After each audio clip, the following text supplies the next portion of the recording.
വിളിച്ചു പോകുന്നത് സൗകര്യപൂർവ്വം പൂർണ്ണമായും ഒരു നായക മധ്യത്തിൽ രാജാവ് തന്റെ രക്ഷകന്മാരും ചേർന്നു വായുധം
കാലികമായ മാറ്റങ്ങൾ വരുത്തിയിട്ടുണ്ടെങ്കിലും വില്ലടിച്ചാൻ പാട്ടിന്റെ ചടങ്ങുകൾക്കൊന്നും കുറവ് വരാതെ ഞങ്ങൾ നോക്കിയിട്ടുണ്ട്.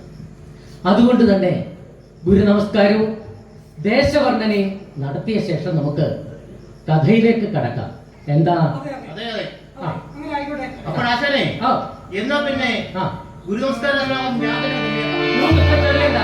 നമ്മുടെ ആസ്ഥാന ഗായകൻ തന്നെ ചൊല്ലിയാൽ മതി.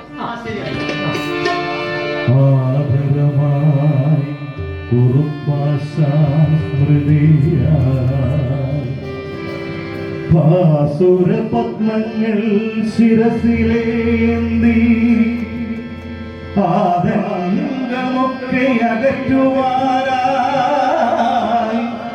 പാടുന്നു വില്ലടിച്ച പാട്ടരങ്ങിൽ പാടുന്നു വില്ലടിച്ച പാട്ടരങ്ങിൽ പാടുന്നു വില്ലടിച്ച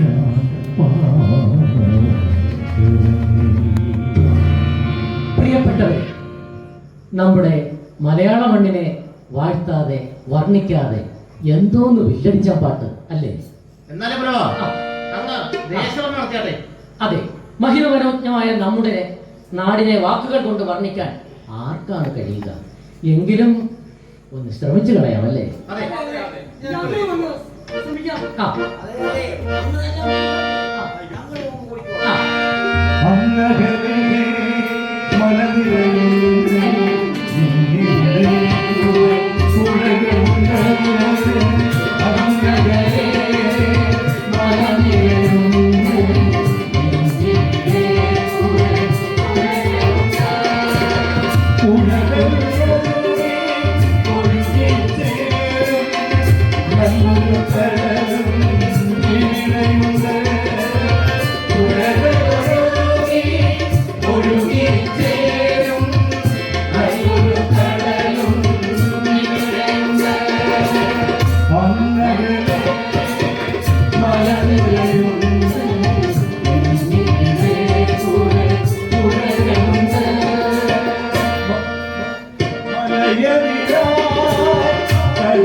ശ്രേഷ്ഠ, ഓ എന്നാ പിന്നെ നമ്മുടെ പന്തളം ദേശത്ത് കൂടി വർണ്ണിക്കണ്ടേ?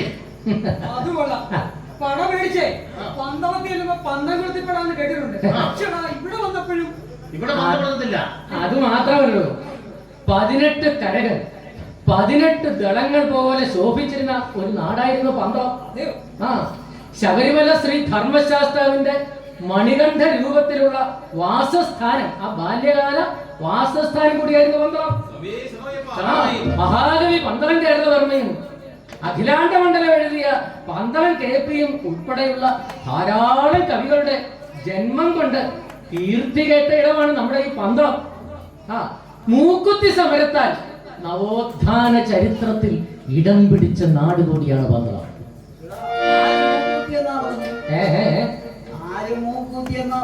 എടോ, ആരും മൂക്ക് കുത്തിയെന്നല്ല പറഞ്ഞേ, മൂക്കുത്തി സമരം. അത് നടന്ന നാടെന്നാ പറഞ്ഞത്. മലയാള ഭൂവിലെ മലയോരം